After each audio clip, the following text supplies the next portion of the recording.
This is a 2016 Honda CR-V EXL.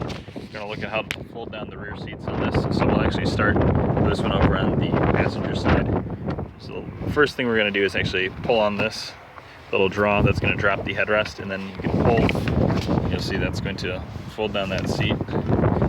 You also have the option of there's a pull here, and when you do that pull, it's actually going to totally fold that down so you have even more room. We'll walk back around to the driver's side now. You can see there's a similar pull, but first, before pulling that, I'm going to pull down that headrest. At the headrest pulled down, there's a little pull here. Then we'll go down near the floor on the driver's side.